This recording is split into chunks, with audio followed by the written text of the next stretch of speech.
All right, we're about to start the school board meeting in the Rochester School District. Just as a reminder, the school board meeting is recorded, audio and video. By staying in the room, you are giving consent to be recorded.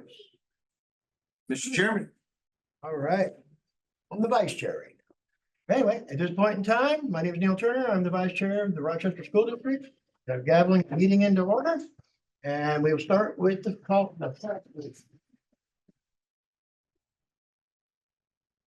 Pledge allegiance to the flag of the United States of America and to the republic for which it stands, one nation, under God, indivisible, with liberty and justice for all. Right.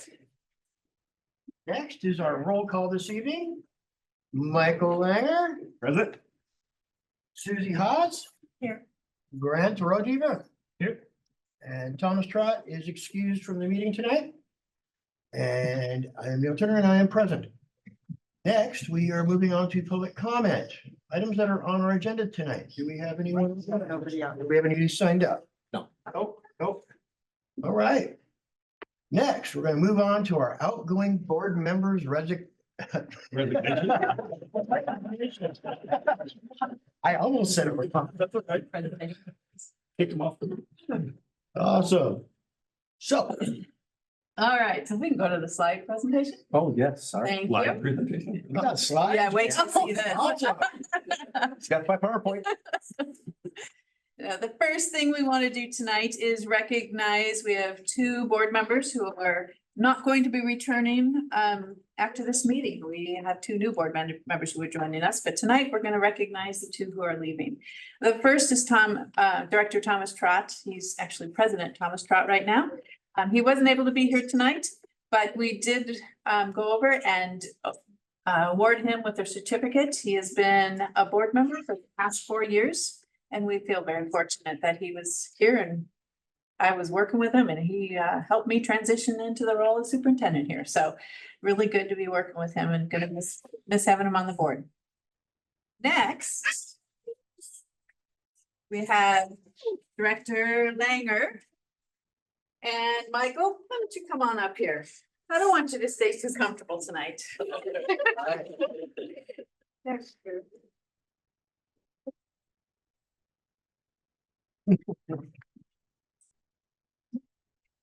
Bring the eyeballs. That's right. So next, we're gonna recognize Director Langer. He's been on the board now for 12 years. And he brought a lot of passion to the board. I've worked with him for 4. And I gotta tell you that what I saw from him was somebody who did a lot of listening.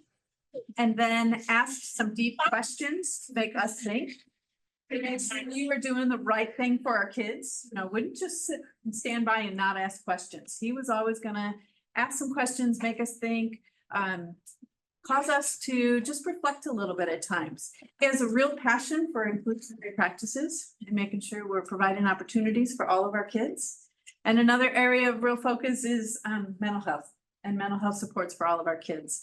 And while I wasn't here when they came on and really started in the district, I believe that Michael had was asking good questions around that point and is a good reason or a reason why they're here and why they're still here and will continue to be here for years. Providing mental supports for our kids is really important, as in making sure we're taking care of all of our kids. And one of the things that I said is those inclusionary practices. And I know he's always been an advocate for making sure we have access to programs for all of our kids. Whether it's learning or activities or athletics, we need to make sure we're taking care of all of our kids. So he's really been an advocate in all of those areas. Let me make sure I got all my notes here. Like I said, champion for inclusion and mental health supports. I also want to thank his family, you know, because without your family being supportive of you and allowing him to be here every Wednesday night and Leah waiting to watch your show with Dad and the kids, right? But without the supportive family, you couldn't have been here and you couldn't have done what you have been able to do for the district, which is give up your time, give up, you know, you being a board member is a lot of time. It's spending a lot of time at meetings. It's going out and being present in our community. It's attending activities with kids, and you've done that. And like I said, that means you're not always with your family. So thank you to the family for always being there and supporting him so that he could support us. I would like to see if there is anybody else that would like to just say a few words. Just real quick, don't worry, it's all good. So, I got to know Michael, because I started teaching here in '98 and his son Aaron, was in my class, and Michael was always trying to get Aaron to do after-school activities with me and whatnot. But I think one of the things that Michael's done a really good job of modeling, in this community, and especially with his family, is service. Michael served on roof, he served in weed and seed. Service to his community has been an extremely important thing.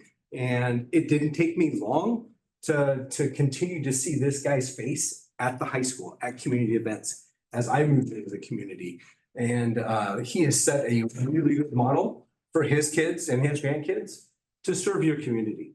And I so appreciate that. And we've been able to watch each other's families kind of grow up. We were talking about this the other night in the parking lot when we walked out, and that, because we've been able to see our own kids grow up, it's that tight-knit community that feels really, really good. And so I appreciate your service. Thank you so much. Anybody else? Michael, it's for echo with Jennifer. Said, you were a big part of why I decided to apply to go to the board initially. And mostly, I thank you for that. There have been some moments. But your true passion for the community, for kids, for the programs, as Jennifer mentioned, I think it's helped around us, lead us as a group. I appreciate your mentorship and partnership. Over the last 8 years that I've been able to work with you. I really appreciate it. Thank you. Thank you. Anybody else?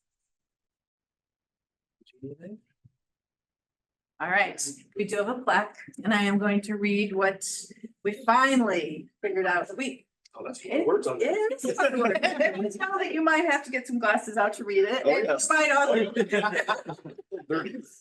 But I will read it to you this time, and then you can reflect on this later. But we really do appreciate all of the things that you're doing.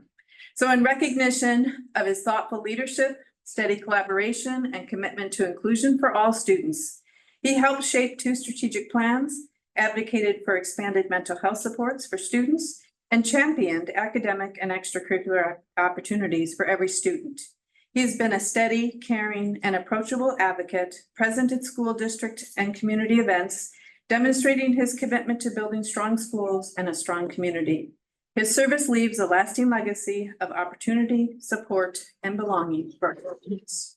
Michael, thank you.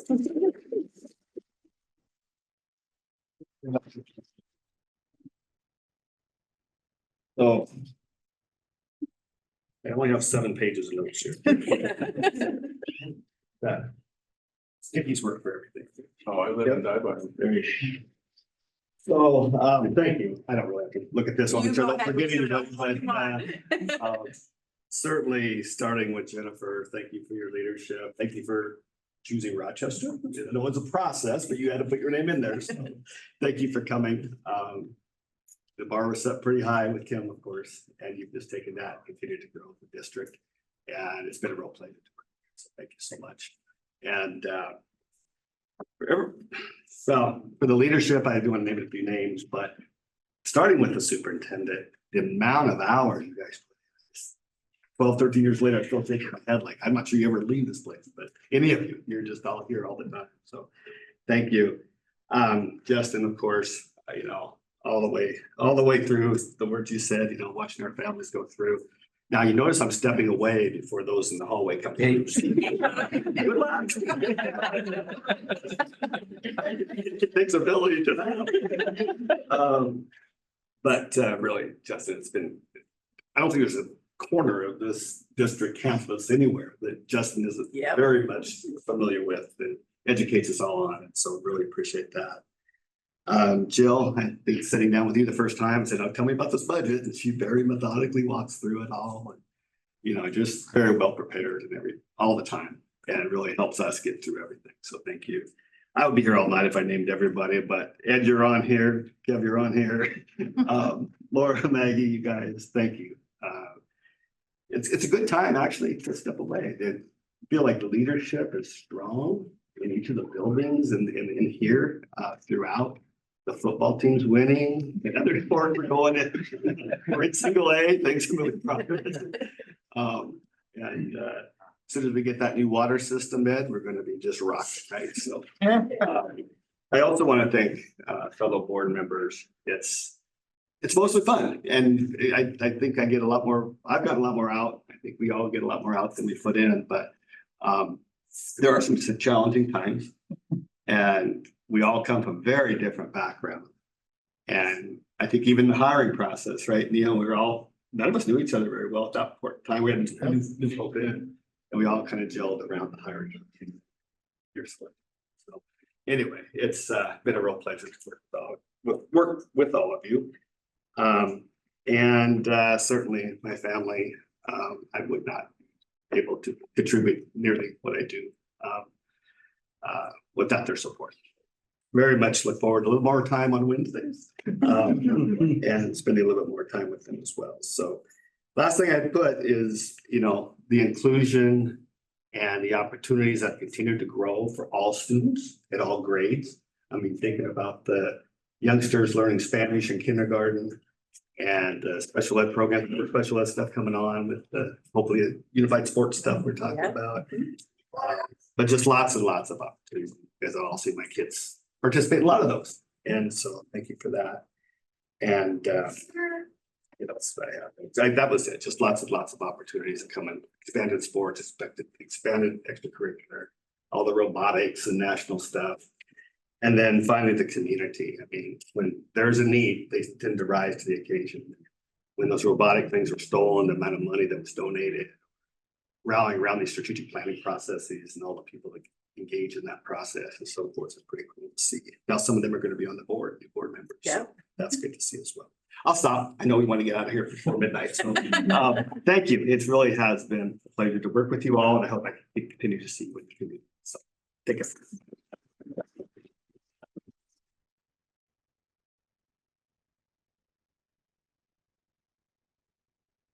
Thank you for your meeting. President Turner, I'm going to suggest we go ahead and take a 10-minute break to have some cake and a few other snacks over there, and then sit back down and complete our board meeting. Sounds wonderful. That sounds good to you? 6:43 now, so come back at 7. Oh, how about 5 till? 5 to 7. Sounds good. Granddaughters at the high school are delightful. Oh, thank you. They are pretty funny. Polar opposite personalities. Yeah, they're good girls. They Yeah. really are. Thank you. All right. All you ready? right. All right, it is 6:55. We are back in our meeting. And at this point in time, we will move on to our consent agenda. Board members, do we have a motion to approve? I'll make, Michael should make all the motions. First, second. Okay, Michael, Second. Grant second. All right. Any discussion? Hearing none, all in favor say aye. Aye. Any opposed? Hearing none, motion passes. All right, moving on to our student reps. So of course, we're gonna go over everything that's happening at our high school. Most of our focus is sports right now because that's the biggest thing. So volleyball has had one of their best seasons, better than last year, giving us a 2-6 record in their league. Football finished second in league and had their first playoff game last week against Lakeside, where we won 74-41. Their first state playoff game is this Saturday against OMAC in Centralia. They also honored 8 first-team league players and 5 second-team league players and 3 honorable mentions, and 3 other athletes earned all league awards. Cross country, we had 2 cross country runners that made it to state, and that was Keegan Christensen and Mackenzie Blankenship Kenzie placed 106 at state and Kian placed 94th. For girls soccer, they had a great season. They played 2 district tournament games with a shot to go to state, but fell a bit short. They had 1 first team award and 2 second team awarded players, as well as 1 honorable mention. Winter sports are shutting up next Monday. I'm excited to see how all of our winter sports do. For girls swim, our swimmer Ava Klaus advanced to the second day of state, but unfortunately that's where their season ended. But they hopefully have a lot of girls signed up for next year, so should be good. Our Veterans Day assembly happened Monday. Lots of students and staff members said it was one of the best assemblies in a while. So we incorporated a lot of community members who served and a lot of family members from students. The flags were presented by a student who is going to be in the National Guard. And then finally, I'm excited, of course, to see for our winter season, the school atmosphere grows when everything is in full swing. Most of our clubs start doing competitions, and it's great to see everything that's happening. ASL Club performed the national anthem at our Veterans Day assembly. That went really well. They all stood in a circle and they signed the whole thing while one of our other students sang. So that was really good. We got a lot of compliments on that. The theater has started rehearsals and is putting in a lot of work to be ready for their performances in December. I think they have 2 performances, Saturday and Sunday. I want to say it's like the 14th and 15th, but I'm not totally sure. The National Honor Society is participating in the Adoptive Family Program to help provide Christmas presents for a family in need. Any questions? Any questions, board members? A lot of good stuff going on. Great. Said 77 points in the football game, or was that a basketball game? 74 in our football game. it was 4? Wow. Is that a record? Even though? I don't know if it's a record, I think that's the highest we've got this season. but it was necessary. Well, it was necessary to run it up as much as you could because they reseed. Seating. Yeah, Oh, I wondered about that. Huh. but Lakeside was no pushover. They kept coming. They just didn't have answers for what we were doing, but they showed they could score on us too. And there's no running clock in the playoffs. Well, they didn't reach it. There would be, had there been a 40-point deficit. 40, 40. okay, all right. There might have been some women around us that were thinking it was 30. Crazy. What? It's not going yet? Thank you, students, for the updates tonight. Much appreciated. Thanks, you guys. You are welcome to stay, or if you'd like to, you can leave. I don't like to make everybody wait any longer. You guys are gonna be in school tomorrow. Thank you very much. All right, athletics update. Yes, glad to be here. Good evening, everybody. We'll go ahead and start with, as we have in the past, we'll start with middle school. I was just over there in 8th grade varsity, had Oakland on the ropes when I was there, so just an FYI.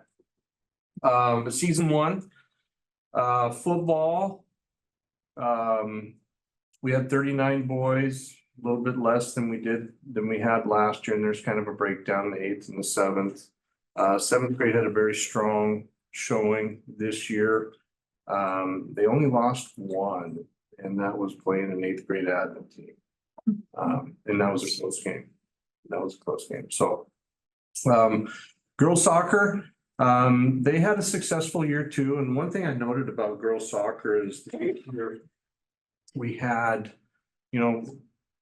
so often it's been that we struggle to field that high school JV team. And this year, we had enough 8th graders that we could start the year after a couple of games, noticing that we were struggling to field that team. We had enough to bring them up and didn't impact 8th graders playing at the middle level. So that was good for us. That was good for us at the high school, and that was good for those 8th graders. Got to have part of that experience. Did they cross over? Did they do both, or does someone? No, they would, because if they come to the high school, then they can assume the high school game limitation. So they can't cross. They can't. Flex, right. Cross country's demonstrated some growth as well. We're getting more girls out, and the boys team is growing as well. And what you're gonna notice, there's always fluctuation. I try to bring you numbers to show you where there's been growth in numbers and they swing a little bit back and forth. But if you were to compare, I haven't, but if you were to compare previous board reports in the fall, you know, they're ticking up. They're ticking up. 2 here this year, 3 here this year, 6 here this year, and then one will be down 3. But participation is strong. It is strong. Let's see here. Jumping, let's see. Andrea, you guys danced with my screen a little bit, didn't you? I didn't touch anything. No, that's how I it showed did. up. But this is it. No, it is Okay, it. It alright. is it. But I did dance with it a little, sorry. Okay. So you kind of. It's a chat.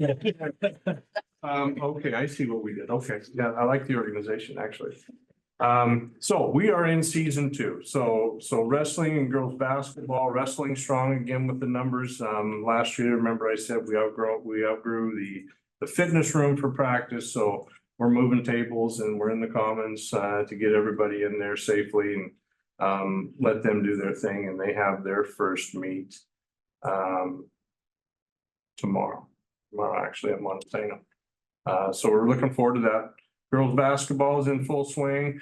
Numbers are similar to last year.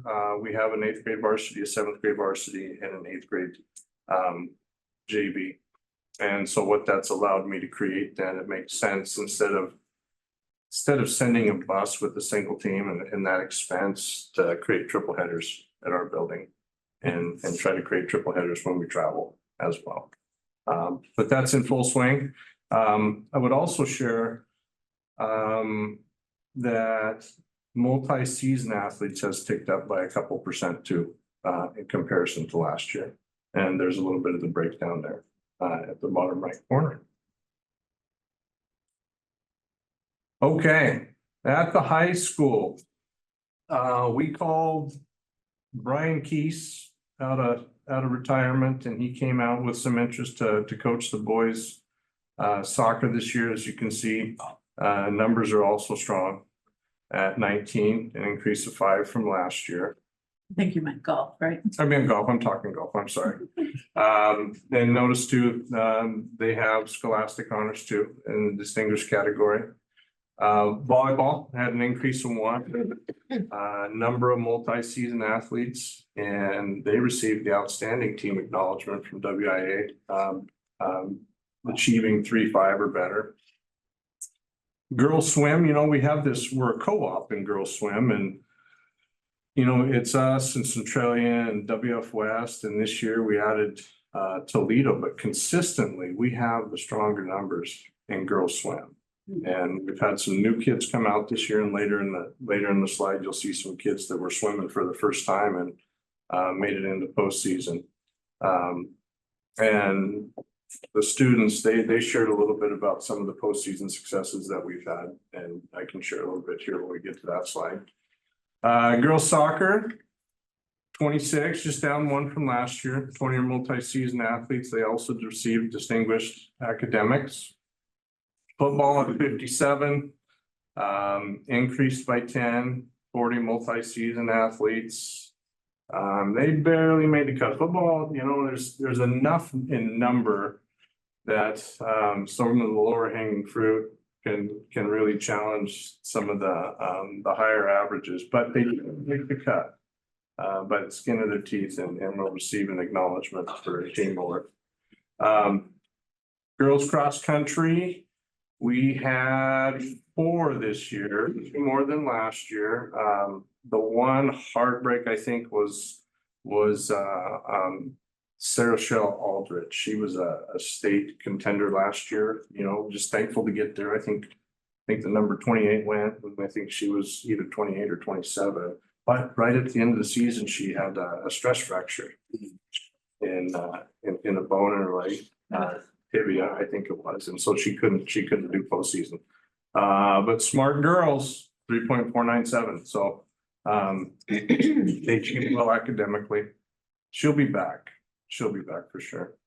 Boys cross country down 3. All of them are multi-season athletes, but another smart group. We had I have another slide to share that, but Kean Christensen, they mentioned, I believe, the kids. He made it to state as did, it was Kenzie Blankenship, I think they mentioned. We'll mention them here in just a little bit. And then fall cheer, just kind of took on a new energy this year in my noticing. And one of the highlights and focuses that they were pursuing was just engaging community. And they did different things to do that, be it handing out programs at football games. They had a showcase on one of the, I think it was senior night, same night, wasn't it? They had a showcase and I thought that was well attended, given it for the first one. I can see that growing. But here again, also the number of multi-sport athletes has ticked up also at the high school this year compared to last, and there's a breakdown for that. Yep. So volleyball, all league honors, Lexi DuPont, junior front row, honorable mention, and Charlie Culp, freshman setter. The kids alluded to a stronger season. There certainly is demonstration of growth. We didn't win any games last year, and this year that we had 4, and that earned us a play-in game with Castle Rock in the South. And we faltered in that game, but there's improvement with the volleyball. It's taken a little bit different shape. There's more work to be done, certainly. But in comparison to last year, there's some positive things that have happened this season. Soccer, 3rd place in the 1A Evergreen League, earning a district berth. They upset Kingsway on the 4th. It was Kenna, right? That was Kenna's goal. Yeah, Kenna's goal. Some of the accolades. Lizzie Hoover was voted first team midfielder. Kenna Pratt, second team. Harley Froman, another second team, and honorable mention Ariel Sanborn. I would say that if you attended any soccer games or just kind of kept track of what they were doing, Kenna and Lizzie had the lion's share of the scoring. And Kenna assumed a new role this year that I thought was real positive. She was an influence. She led this year. A lot of girls were looking up to her and going to her with concerns that she would help them navigate. So really proud of that fact. She had a really good season. In fact, when we fell to Tenino to go to state game, the 2 scores were both hers. She had a fantastic way to finish her senior year in soccer. Football, we were second in league. We were ranked 8th in the 1A Week 10 poll. We did have some accolades. Ethan Rodriguez, repeat honor, league MVP. Maddox Roger, he's a junior defensive MVP, and if you've seen him play, he's a fireball, that one. If you don't keep him in front of you, he's behind you and you won't outleg him. And then Stanton Smith, he's a barn door. He pushes people around, and he also got lineman of the year. And then you can see the first team accolades. Maddox Rogers, running back. Xander, running back, linebacker. Jackson, O-line. Josh Long, D-line. Chris Tortillas, D-line. Owen Simpkins. Some second team honors. Tanner Eaton. Y'all know Tanner? He's another barn door. Have you seen him? The kid's, he's 330. Well, I've seen him. He's a big dude. He's a big dude. You watch him shoot a basketball, it's not pretty, but he's right there. He's right there. Tristan Johnson, good for Frank. He earned some second team, and another one for Jackson Allman, defensive line. And then our freshman Marshall Turnquest, he's going to do some things in the next 3 years. And Jay Johnson, defensive back. Jay suffered, I think he had a cracked tibia. And so he wasn't, his season's over. Certainly still part of the team, but we're going to miss him in that secondary going forward. And then we had 5 all-state nominations in Rodriguez and Dahl and Peterman and Smith. And that's a game they'll be invited to play in. I want to say it's East Valley. Is it East Valley they played at? Somewhere over there, somewhere Eastern Washington, yeah. And that's in June. And then you have some honorable mentions. In Easton, Singleton, should say, White Doll, Wyatt Richardson, and Jefferson Escalante. He's another big kid. He's got a big foot too. He really does. So that leaves us with a little bit about what they shared. You know, we beat Lakeside 74-41, earned us a state berth. You know, 23 years in the making. Last was accomplished in 2002. And I mentioned running up the score as best we could, so that we'd be seated higher and receive a home game. As that whole effort is to make those things come together. And so we will move from 8th to 6th. And so the game will be Saturday against OMAC, the Pioneers, on Saturday at 2 o'clock. Jeff, what's the first round called? That wasn't That's state, what they call it week 10. just week 10 crossover. Week 10, and let me. No, not crossover. Do you want me to share how that came about? So it all came down to allocations. And when you take a look at District 1, and I'm not going to remember all the names, Nooksack, who else is up there? Is Linda Christian up there, Mount Baker. So Meridian, there you go. So arguably, they come out with some of the 3 strongest 1A football teams yearly, right? Some legacy football. But because there's only 4 in that district, they get 1 allocation to state. So the conversation is, when we go to state in football 1A, do we want the best representation of the best football teams? And I think the answer is yes. I certainly would if I was in District 1, yeah, absolutely. But you know, in District 4, I'm thinking, yeah, but that's going to change the allocation process. So this was a trial that we did last year, the week 10. So it was called a round of 34. If you had 44 or more in your classification football, if you have, it doesn't matter what 3A, 4A, didn't matter what, then you'd have a round of 34. If you were under 44 teams, then it would be around a 24, and that's where we're at. Because I think we're at like 43 1A teams in the state, so we're around a 24. And you know, it's not exact, but the way it would be seated, you can figure easily in your mind that a one could play a 24, a 2 could play a 23, and so on in that week 10. It doesn't always work out that way, but so then the other argument, that part of the discussion and some of the pushback, and this was my position. We had them come up with criteria for District 4 1A for us to agree to the week 10, because I wasn't about to send a program in week 10 to, let's say, Royal for an overnight, this and that, to get your behind kicked and a running clock in the second half. That doesn't make sense to me, and that's not good. That's not good spending of money, in my opinion. So we said, we'll agree to this, but the week 10 contest for us has to be able to be played in the day. We got to be able to get our athletes there and get them home same day. And the district, 6 of them, they agreed to do that. So that was the criteria that we said then we would say yes. But hope that kind of breaks it down as to how it came about, the week 10. Yeah. Yeah. It's just, it's not classified as a state round. It's just. It's not. And what we used to just have the crossover. Right. Right. So like, you know, our 3 would play a 2 in the south, or 1 would play a 4, you know, and that kind of thing. And it kind of kept the money local. But I know that last year, week 10, we played Life Christian from Tacoma, and they didn't necessarily, I don't think intentionally, but they didn't adhere to the agreement of revenue sharing.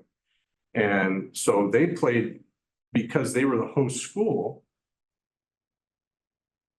they ran it like it was just a home game. I mean, kids with ASB got in free, and that's not the way it's supposed to be. It's supposed to be 10 and 5, you know, the cost. And so then we told them, our directors told them, well, look, we're not doing that this year. The money we earn if we're hosting, we're keeping. And that's just the way it's gonna be, so. Yeah, any questions around that? Thank you. I was trying to figure it all out and looking at the rankings and because Montesano was number 1, but they ended up being number 5, and now they're gonna be playing 9-0 again. They are. And that's a whole nother conversation, because I'm sorry, but I just, No, I'm don't be looking at the sorry. local teams and I'm like, here's the it right guy. kind of surprised some people, but of the teams that were left, right now Montesano's a 5. And I think Tenino's a 12. Right? And Yeah. don't get me going whether or not they should be a 12 or not, because I have my own thoughts there, but yeah, and so that was the matchup, but that's not, if you look at the bracket, there are 2 other situations where teams are playing each other for the second time. Yeah. We are the only ones that aren't, actually, to be honest with you. And Mount Baker, you know, you're 1, 2, 3, 4, they got buys. this Yeah, I week. saw that. They got buys this week. So if we win, when we win, we'll be traveling to Civic Stadium in Bellingham to play Mount Baker, who's a 3. All the way to Bellingham? Did it in 2002 after we lost to Othello. Well, board members, we're gonna be at WASDA conference and we'll be halfway to that point. So if we wanted to make an afternoon I out of it. remember 9 Mile and OMAC have come here. So Oh, I bet. they've had to come farther than. Oh, yeah. OMAC coming here, that's a long drive. And then Royal's good. There's some good schools over there. I've been kind of like looking at it, but I didn't know how the breakdown came. So I thank you so much for explaining You bet. the rankings and I'm like, 74 points. And Royal's been so consistently good, they haven't had to do a lot of travel. You know, less ranked schools are going to them to get a butt whooping. That's really, so, yeah, so anybody who gets a Royal draw, This every year. yeah, it's just not a good thing, but you get one more opportunity, right? So, golf, so we had a great season in golf. Clayton Knudsen, he was the team low average leader. Bowden Grimm's back and doing his thing. Cash Edminster, he's always a party wherever he goes. Love that kid. We got some young people that came up and coming into golf and did some really good things. And the team goal this year was to get, we've struggled to get a player to the second day of district. So part of that criteria is you have to shoot less than a 60 average during your league play to be able to consider for the district tournament. And so we were getting kids to day 1. We just couldn't get them to day 2. And this year, both Cash and Clayton made day 2. And Clayton, I'll tell you what, he played like he was like a veteran, you know, a young kid. In moments that can get emotional, he's just stone cold and just dialed into what he's doing. And so he will be going to state in May, east of the mountains. He also received second team all league honor. And what was really cool about, I wished you would have stayed, but you had to get back. You should have seen me in the hallway. Yeah, you had to get back, but. So when he finished his, and I'm the commissioner, and so I run these tournaments, right? And so when he finished, he was 2 back of getting a state berth, and there were probably 3 pairings to go behind him, 3 or 4, and so you know we're watching the leaderboard, and you know not all is lost, and then pretty soon a pairing finishes and somebody bogeyed, and so then he was 1 back and then somebody else bogeyed, and so he was tied for the 14 move on at the district. And so he had to play off. He had to play off, and it was in a beautiful day, and it was kind of like what you see smaller scale, but on the PGA with this gallery, this sea of people walking behind dead silent, watching these 2 kids play golf, a single hole, right? It's sudden death. And he shot a 4 and the Montesano kid shot a 5, so he got that 14th spot to go to state. Yeah. A lot of pressure there. A lot of pressure, a lot of, he dealt with, he might have been crying inside, but you couldn't tell. So we're really proud of golf this year. They've demonstrated some growth, and so those young guys are gonna step up and do their thing in the future, and so I'm really looking forward to that. Girls swim, let's see here, that's behind us just a little bit, but we did have 4 that made it into district. Ava was mentioned.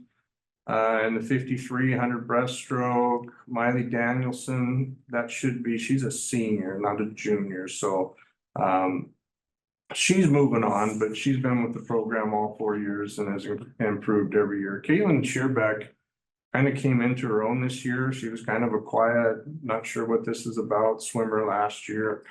And she improved enough to get to district. Haley Martin, another one, doesn't have a whole lot of swim experience behind her, and she got a wild card to go ahead and swim at district as well. And Ava did make day 2 of district, but this year we did not get anybody to advance to state, but that's okay. That's okay. Let's see, cross country, we've kind of talked about this a little bit. There's a couple pictures of those 2 individuals. I would say that I was down at Lewis River golf courses where they held districts. And it's one of those, you know, you need kind of all hands on deck, because when those kids come in, you have a chute that kind of opens up into this arena, and when they're coming through the chute, and they're just gassed, and they're snotting and drooling, and you got to rip the tag off the bottom of their number, and it's like, can I?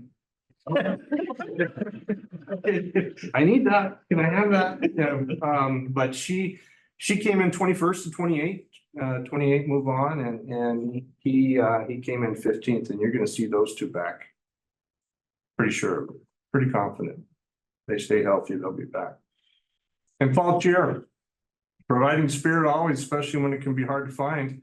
I can't say enough about cheer under the leadership of Julie Tomorrow and Rhiannon Heinsohn. They're taking it to the next level. And they're visionaries, and they have ideas, and we're going to work through those and promote that program. And they're out in numbers, kids are having fun, they're active, participating, and that's what we want to see. So there's the summation, 5-6 program during district births. All programs received academic acknowledgement, 25 all league acknowledgements in total. 4 individual state qualifiers, 1 team, 5 all-state nominations, and cheer program under new leadership is founded in energy and community engagement. That's what I have. Any questions? I do have to say, I didn't go to the last football game, but I watched it on the NFHS. Yeah. So if anybody doesn't know about that, that's pretty amazing. I've watched a lot this year. Yeah, and Different that'll be also broadcast in FHS this game this Saturday. Yeah. Did the district anything from that, or? We get a little bit of kickback. I know that there's a quarterly that I get, and I just kind of pass it off to Tanya. It's not thousands of dollars. It's closer to 100, 200, you know, that kind of a thing. We won't get a kickback from this broadcast just because it's going to be run through Tiger Stadium. But we're also a Huddle school now too. And so Huddle's another streaming option. It's not a cheap option, but the things that it can do, not only for community viewing, but for coaches, it's got some bells and whistles that'll help coaches do what they do. So if you were to think about a coach having to sit down and watch a video and break down stats, in this purchase, there are X number of breakdowns that you can have done for you. So a coach can take those numbers and then begin to strategize immediately versus having to play through a whole game to get those stats. So that's also an option. And I need to do a better job. This is first year. I'm just still learning the platform a little bit, but getting a communication to community. I know Jill, she dialed it up. Huddle. But to get that communication out to community so they know that's an option for you. See you Saturday. Yeah, yes, sir, you are. How's the weather supposed to be? Wet, Wet for Saturday? wet last time I looked, yes. For running. Yeah, I was just like. It's gonna be, Good for running the ball. little bit about OMAC too, you know, they're running football, they're a power high formation. But they spin the ball a little bit too. So to me, it's gonna be one of those games, it's like who can hold on to the ball, right? The turnovers can hurt you quickly. Wonderful. Thank you for all the great information. You bet. And the grade point averages are amazing for the teams. So Yeah, they're doing well. They're doing well. excellent. All right, thank you. Thank you so much. Thanks, Kevin, and thanks for organizing us through all of these. Absolutely, absolutely. Right. Okay, Hello. so student FTE in November, we dropped a little to 2,030 FTE. We have 58 participants in Running Start and 23 kids are Running Start only. Heart grew a little to 27.2 and special ed remained pretty stable at 377. Sorry. The drop seemed a little higher than past drops. The K-12 Yeah, drop. Well, if Justin goes to the next page, you can visually see it's a little yeah. okay. steeper than most. There's normally a drop, but was definitely steeper. Some of that is from cleanup of everything, but it's also, we don't know, I mean, it's not as drastic as it looked, there's No. 30 kids though, but that's, Yeah. so, yeah. And look at the numbers, it looked like it all came from sixth or seventh grade on. Yeah, The younger grades, I noticed. state ladder went up a little bit. Yep.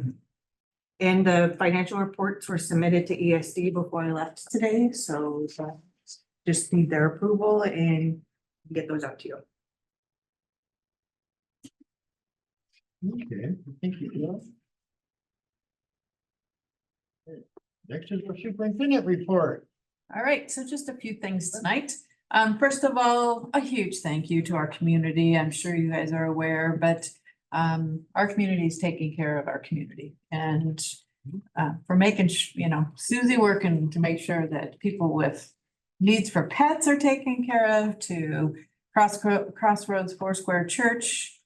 They just got done with a coat distribution. I think it was a couple weekends ago now. I know the fire department is dropping off coats for students in the next couple weeks here.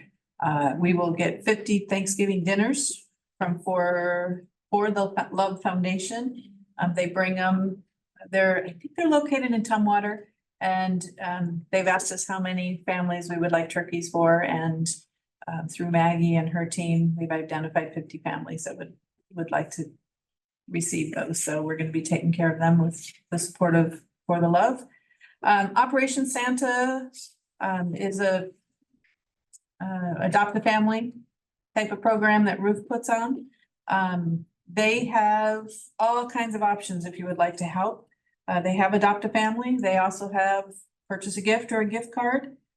They also have a Santa wish list on Amazon. And then you can always just make a financial contribution. And if you're interested in helping in any of those areas or any of those ways, there's a link right there to Operation Santa information. And I would I think it goes without saying, but I think it's important to note that they support our kids. That's where these families are taken care of, so. We've completed 2 more learning walks since we met last, which was only 2 weeks ago, right? Maybe 3? Yeah. But we had the opportunity to get in classrooms at Grand Mound and at the middle school. Grand Mound, it was a great visit. We walked into math classrooms, and that's one of the areas that they're really focusing on this year. And you can tell, we saw some really powerful math instruction. I don't think of the classes I walked in, I didn't see one classroom where the teacher was standing up at the board and just doing math problems, the old fashioned way, right? every single classroom, the kids were having dialogue, they were explaining their thinking. The teacher was asking them to walk through what they were thinking a little bit more and then engaging the other kids to say, do you understand what he's saying? They were focused on using math vocabulary. The building, the classrooms we were in, they just felt safe. Kids were making mistakes and helping each other, correct each other, and very excited about their learning. It was a really good visit. Today, we actually went over to the middle school and again, saw a great environment where kids are learning, they're engaged in what they're doing. We did not see many students at all who had just kind of turned off. They were connected. Lots of real life connections to the work that they were doing. Classroom structures and systems were in place. That's a big thing at middle school, so that you're not wasting a lot of time. You go into these classrooms and the kids are learning, they're on. They're not taking time moving from one place to another or figuring out how to sit down when they get in the classroom. They know what's expected and they're in there and they just get going right away. There was lots of evidence of thinking in these classrooms again, in a math classroom today, and engaging the kids to think, and then they had to think with their partner, and then they got to share it out with the class. And even after they shared it out with the class, it wasn't good enough. They had to keep thinking. So just really good instruction happening, good instruction that's resulting in some quality learning in our buildings right now. So feel really good about that. Next, thank you. And then I'm going to pass it over to Justin. He's going to tell you a little bit about our new communication tool, which is called Rooms, which is a replacement of Remind. If you remember, Remind is a tool. So Rooms is like Jennifer was saying, a communication tool that our teachers can use to communicate with parents, and parents can use to communicate with staff members. It was part of that when we changed our website over, it was part of that unified communication system where we got everything under one umbrella. So our website, this communication, and then our robocalling is also under the same umbrella.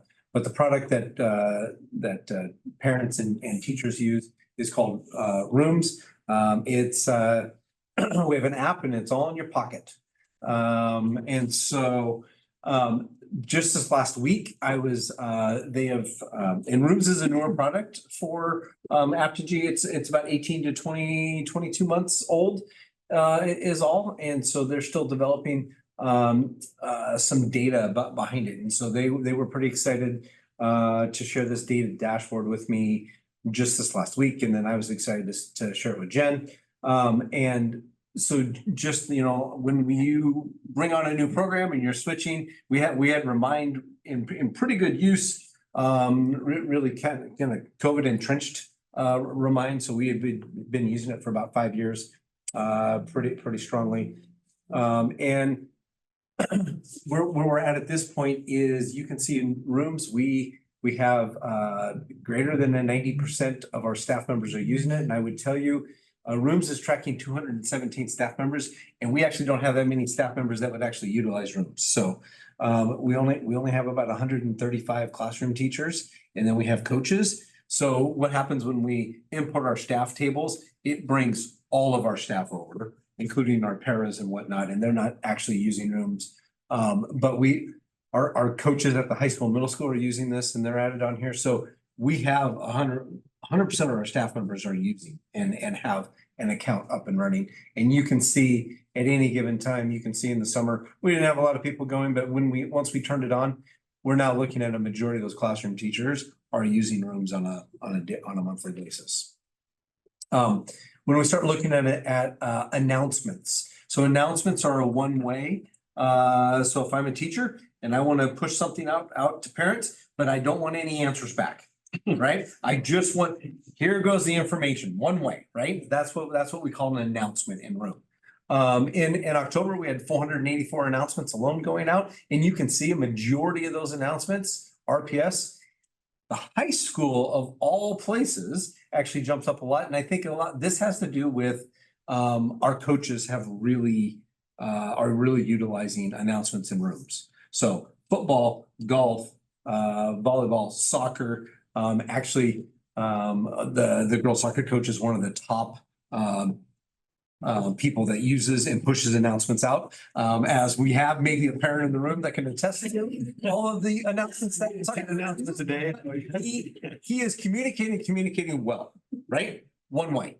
So, but you can see, even Hart is using announcements, and I would tell you, Hart never even used Remind. So the fact that Hart, when they brought parents in for success conferences, had parents sign up on the app, had parents do that so they can start having better communications using this tool. When we look at messages, okay, so messages, these would be messages that staff would send out to parents, and it allows a two-way communication. And so if I send a message out to my 25 parents in my classroom, parents can message me back and they don't see what the other parent is saying. Okay. But over 6,000 messages were sent out this last month alone. In the first 2 months of school, over 10,000 messages have been sent out. Okay. They're communicating. This goes probably a little close to the order that you would see RPS and GMES being the top two as far as users. So if our staff is sending out over 10,000 messages in 2 months, well, we can start to see now we're going to get into some Guardian data. We see that 84% of our kids have at least one Guardian that is signed up in the app. Good. So when the rep, he's like, we rarely ever see numbers over 60. Wow. So the fact that you guys are at 84%, so 1,836 kids out of our 2,192 have at least one Guardian in that family that is signed up and is receiving information back and forth. So my next question to him is, I want the list of the 16%. I want just that list because I want to figure out how we can get higher than this. But the filters you have me, it doesn't allow me to do that easily. So that's the next thing I want. And he's like, we'll work on that. So I should be getting a list soon. But we can see, we have 1,600, 1,500 parents that are going in and looking at rooms on a monthly basis. That's big. Okay, and that's data I never could have gotten in Remind. I'm sorry, but are the parents getting a text message? That's what they're getting? They get it via text. They get it. It depends. There's a variety of ways. There's a notification banner that can pop up on. There's a text that can come on. Depends on how they're sent. It depends how they're sent. So, And you then- know, the sender says, I want this sent as a text, or I want it sent as an email. Yeah. So, yeah. So there is an app, a branded RSD app. And then when a message is sent through the app, a banner notification like an email that you would normally get saying you've got an email shows up, and then you know that you can go look at the app, and the room is there. So we have some parents that have maybe a couple of kiddos or 3 kiddos in. They have, and so think about this. If you have a secondary student that plays sports, you now have 7 classroom rooms plus the 3 sports, so you're at 9, and then you have more kids. So, In every club. and then, yes, and then every club has a room. You getting any work during the day, Jill? Yes. So, but this is what I thought was pretty cool too. Our parents are answering our teachers back. They sent over 4,500 messages last month alone. And you can see it's a majority of our primary and our K-5ers. They are asking teachers questions. They are sending them, like teacher sends them something, they're sending something back. And a parent doesn't have to wait for a teacher to message them. They can just message the teacher on anything they want as well. Okay, so the two-way communication is working. Are we perfect yet? No. Are we still learning a few nuances of the system? Absolutely. But we're 2 months in. And we're getting this kind of. How did you get the parents on board? Like, how did you tell them that this? So we were able to take their information out of our Skyward system, their contact, both email and cell phone. And we had to do a lot of fixing of the of the data and but then we're able to upload it with this into this system. And then it sent invites out to all of them via either a text message or an email. And then Andrea and I and other people have spent a lot of time making sure, because there was still data that wasn't correct in there, and just working through some things with parents. But it's been really good to this point. And once parents get on, we get them logged in, even the ones that we've struggled a little bit. It's been a good thing. So, and as a new parent, so a new family comes in, right? So they're gonna come in, their data automatically gets uploaded and the invite automatically gets sent out to them. So. That 12 messages a day seems, hopefully people are good natured. He has 12 groups he's a part Oh, of. 12 groups. Yes. They don't Not getting message every day. Yeah. They don't all message. So that we don't have a situation where they're getting over, people aren't opting out because they're getting too many messages. Ever found that? Not at this point. Good. Yep, not at this. Cool. And if you're a K-5 parent and you have 3 kids, you have 3 rooms. It's the high school. It's the high school and the middle school where, and we all know, those of us that have had high school students, we know they lead busy lives. And so, But you can also see that there's less involvement from our high school and middle school. Yeah. So and that's from the parents' side. So that means they're not responding as much. If you looked at the previous slide, they were. Says much either. yeah, there's what staff is doing. So, And all of these messages are archived. So we can always go in and look at what a teacher has been sharing or saying, or the students. Yep. Or parents. Yep. So now the other thing is, students have a side of this. So this is how our coaches really communicate with the students, especially at the high school. We do have 11% of our overall student body, which is, when I look at 247, that pretty much lines with where, like, you just talked to us about the number of athletes, right? That's really where teachers can use this to communicate with students within their classrooms if they want. But really what we're seeing that it's really a function of athletic announcements and things like that. And so some of our coaches have really taken to this really well, and they're doing a great job, because it also allows them to upload information and files and flyers in there. So it's almost like a shared drive of information that can just be kept there, and where a parent can just say, where is that document? Well, if a coach has uploaded that document, the parent can just go right there, open up the file, and now they have the information, right? Playbooks, are they in there yet? Not yet. Not yet. So, but we can see even kids are messaging their coaches back. 800 messages over 2 months back to their coaches. Okay, and or teacher, but I'm guessing most of it's coaches. So there's a lot of football messages probably in there. So it's our biggest team. So, all right, so that's my kind of spiel on rooms. Like I said, we're still learning some things. We're still like, what is the best way to upload video of a classroom to share with parents? What's the best way to upload photographs? Anytime, like any app, anytime Android or Apple decides to do an update, it logs a parent out and they have to log back in, right? Which I would say is the same with any app that you use, no matter what. Remind would log me out all the time as well. So, so we're just working through a few of those things. So, but we'll get there. Excellent. Right.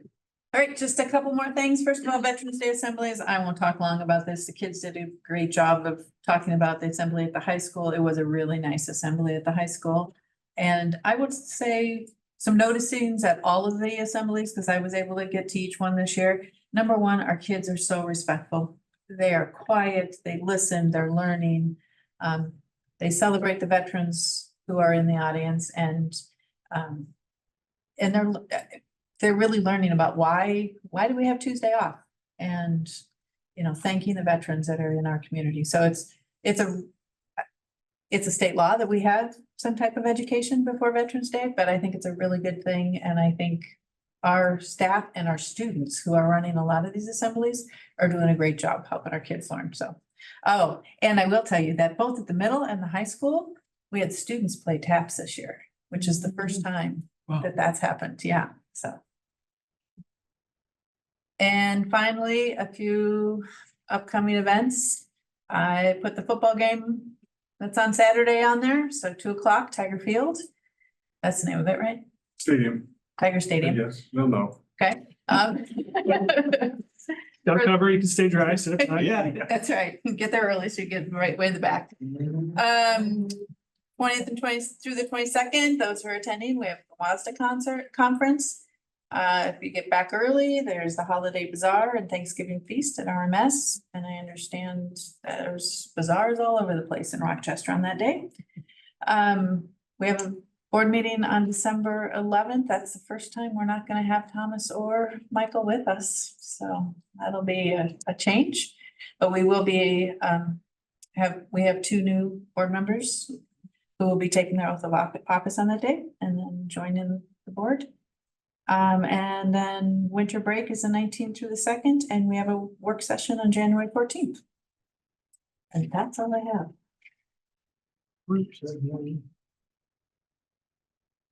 Okay. All right,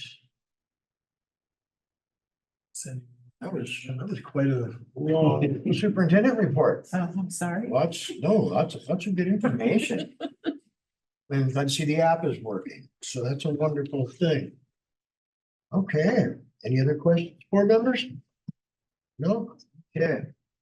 And next, we're gonna move into new business and school impact fees. So I am recommending that we maintain our current school impact fees. I have looked at the other fees in the county, and we are still the highest impact fees in the county. So my recommendation is just And which percentage is that? it's thousands of dollars for each unit that's built. Highest in county, I thought when we adjusted it 2 years ago, we adjusted it up, but I think we were kind of in the median. We're highest in the county. Well, we're unincorporated. Is it by school district or is it by? It's by school district. Our fees that we charge for permits, for new construction. Yep. It helps provide funding for our district. Is it weird that Olympia has none, or is that they just didn't report it? I think they might not have reported last year because they did have it for the year before. I believe we were tied with Olympia. I didn't pull up and make note of what they were. So, yeah, The main- but I think you're right. Olympia was higher. Yeah, And that's what I remember. and Yep, yeah, How often do we have to reevaluate this? once a year. I don't remember doing it last year. It was 2 years ago when we made the adjustment. It was 2 years we'd made an adjustment. Last year we voted to maintain again. And You would add it the next month as a board member I might have missed it. by a month. So, the main purpose Just finishing the. okay. Oh, no, she's not. She's finishing her second year. I don't remember. Yeah, she's finishing her second Maybe year. we just rolled them last year. We did roll. We did. but- Yeah, we did. but I was did just both. wondering, I mean, Yeah. why are they so high? Why did we make ours higher? to protect our community. We To- talked about the costs that our district incurs when we have new kids in our schools Mhm. and that we're already very crowded. And that even just to add a portable, our impact fees come nowhere close to even adding a portable classroom. Something we certainly can look at earlier next year if we want to have discussion moving into it. I think we should stay where we are. In my opinion. We need to. Is that- Probably need a vote and then, yeah, Yeah. Yeah. We voted All right. right before. right before you build your house. Yeah, yeah. So at But this it's- point, do we have a motion to approve? So moved. So moved. I will second. Okay, do we have any discussion? Now is where we can talk about where we're at on this. I personally believe we are doing the best we can to protect our community and the people that have lived here the longest. People that have already had children go through our district, who have been part of our district for a longer amount of time.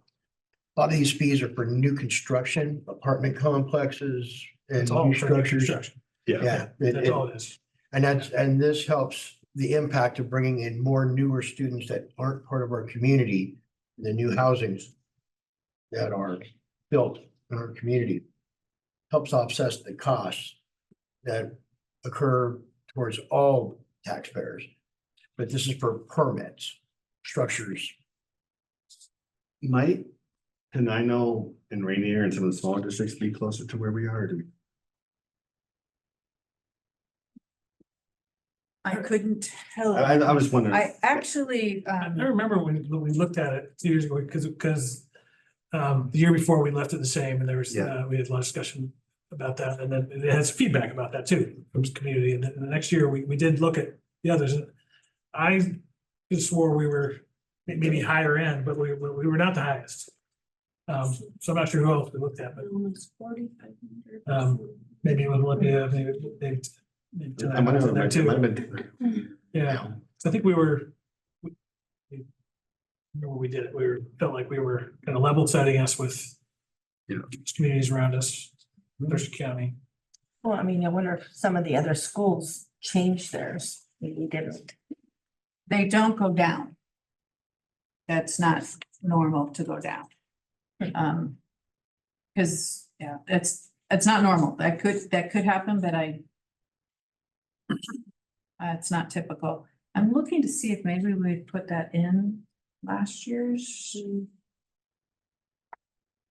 I know we stayed the same last year. We did We stay did the say same, but, We'd had a discussion a couple of years ago. and I will tell you, I called Tenino to talk to them about what they were doing, and they weren't doing anything. And I think it was partially because of the process They were staying the same or they didn't have one? they weren't gonna put anything in. Which it looks like they didn't here either. I mean, they do not charge an impact fee, is that what you're They saying? must not.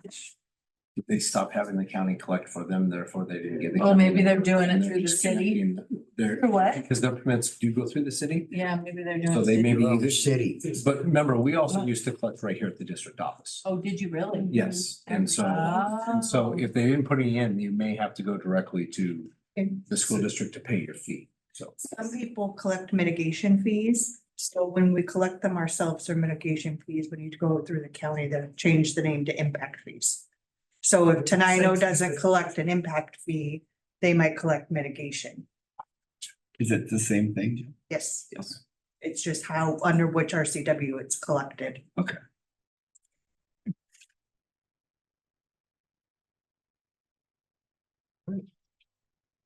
Board members?